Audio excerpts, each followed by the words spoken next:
మచ్చాలున్న మత్తాదేందిరో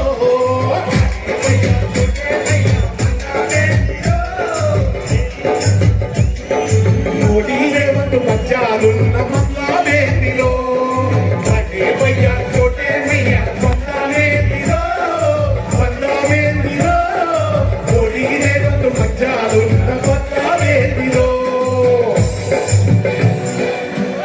KCR kit పింఛను వెంచుడు గోవింద అని గోవింద కాంగ్రెస్ అంటేనే గోవింద గోవింద కాంగ్రెస్ అంటేనే గోవింద మొదలు రాగానే ఏమైంది శిరస్సు వంచి నమస్కారం తెలియజేస్తా ఉన్నా. ముఖ్యంగా మా జర్నలిస్ట్ సోదరులకు కూడా హృదయపూర్వకంగా నమస్కారం తెలియజేస్తా ఉన్నా. మిత్రులారా, ఈ రోజు రాష్ట్రంలో కాంగ్రెస్ పార్టీ అధికారంలోకి వచ్చి 4 నెలలైంది. 4 నెలల్లోనే ఇప్పుడే మన దేశపతి సీనన్న చెప్పినట్టు వద్దురో ఈ కాంగ్రెస్ పాలన అని ప్రజలు మొత్తుకుంటున్న పరిస్థితి. వద్దురో నాయన ఈ కాంగ్రెస్ పాలన అంటున్నారు ప్రజలు.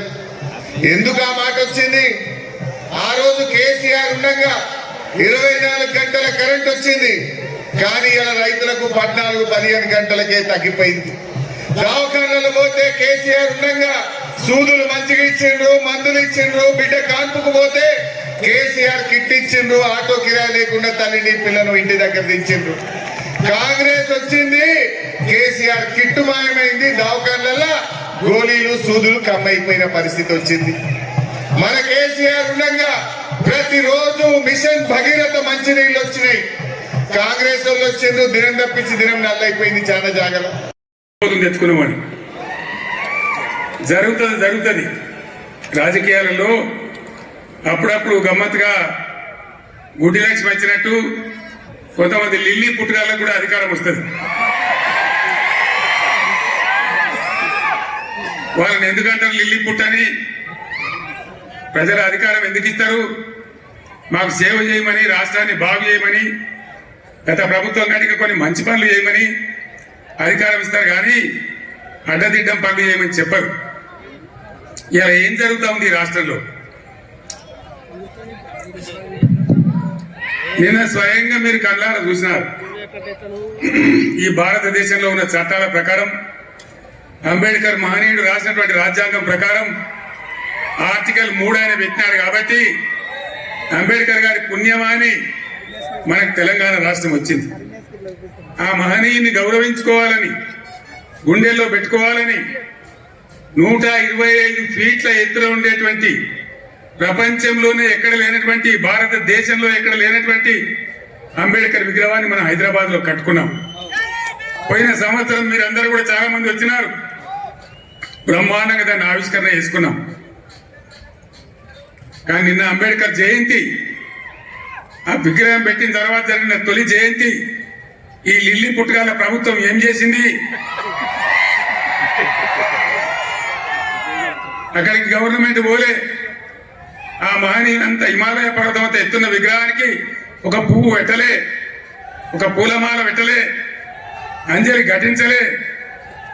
అనేక రాష్ట్రాల నుంచి ప్రజలు వచ్చినారు చూడడానికి. వాళ్ళకి కనీసం మంచినీళ్ళు ఏర్పాటు చేయలే. గేట్లు బంద్ చేసి తాళాలు వేసినారు. దీన్ని ఏమంటారు? అహంకారమా? కండకావరమా? ఏమనుకోవాలి దీనికి? అజ్ఞానమా? ఎవరు పెట్టిన విగ్రహమే కదా. మనం ఒక విగ్రహమే పెట్టుకోలే. ఆయన పెట్టిన ఆర్టికల్ 3తోనే తెలంగాణ వచ్చింది. కాబట్టి రాష్ట్ర సెక్రటేరియట్ కూడా, సచివాలయానికి కూడా అంబేద్కర్ మహనీయుని పేరే పెట్టుకున్నాం. విగ్రహం కాడికి పోలే. మరి సెక్రటేరియట్ ఎందుకు కూర్చుంటున్నారు? సిగ్గు లేకుండా కూర్చుంటున్నారా?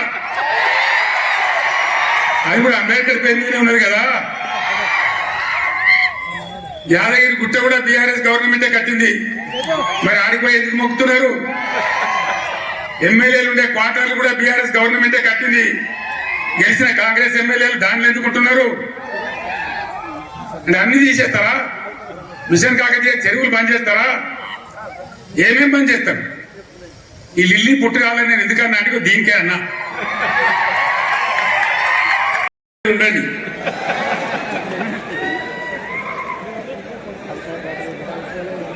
ఎన్ని మాటలు చెప్పానండి. కేసీఆర్ 1,00,000 రుణమాఫీ చేసిండు కదా, ఇక ఉరికి ఉరికి ఉరికి 2 లక్షలు తెచ్చుకోరి చెప్పిండ్రా. డిసెంబర్ 9 నాడే మాఫీ చేద్దాం. ఎదురైన ఆడపిల్లకు 2,500 అవుతాం. ఎన్ని చెప్పారు? ఒక్క మాట నా ఖాయం ఉన్నదా? మరి ఏం జరగాలి ఇప్పుడు ఈ రాష్ట్రం ఇట్లా పోవన్నా?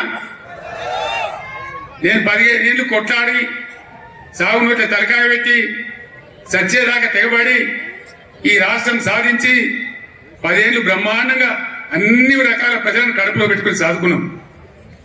రైతు సోదరులను కళ్ళలో పెట్టుకొని కాపాడుకున్నాం. ఒక పాలసీ వ్యవసాయం ద్వారా రాష్ట్ర ఆదాయం పెంచాలని, రైతాంగాన్ని నిలబెట్టాలని అనేక మంచి స్కీములు పెట్టినాం. రైతు బందే ఏళ్ళకి పూర్తి మందికి రాలే. పంటలు వచ్చినాయి, అవి కొనే దిక్కు లేదు. కనీసం మద్దతు ధర పోగా 500 బోనస్ ఇస్తామన్నారు. అసెంబ్లీకి ఎన్నికలు జరిగి 140 రోజులైంది ప్రభుత్వం ఏర్పడి. ఈ 140 రోజులలో కాంగ్రెస్ ప్రభుత్వం ఎంతమందికి మోసం చేసిందో అది మేము నాయకులు చెప్పాల్సిన అవసరం లేదు. సామాన్య ప్రజానికం దగ్గరికి వెళ్ళిపోయింది. కాంగ్రెస్ పార్టీ అబద్ధాలు చెప్పి మోసం చేసి ఎన్నికల ఓట్లు వేసుకొని ఈరోజు పరిపాలిస్తుంది. ఇట్లాంటి పార్టీకి అవకాశం వచ్చినప్పుడు తగిన గుణపాఠం చెప్పాలని తెలంగాణ ప్రజలు మొత్తం యావత్తు ఎదురు చూస్తున్నారు. ఇది నిజం. ఎందుకంటే ఒకసారి ఇంతకు హరీష్ రావు గారు అనేక పథకాల గురించి మనం చూపించారు. 6 గ్యారంటీలు 13 అంశాలు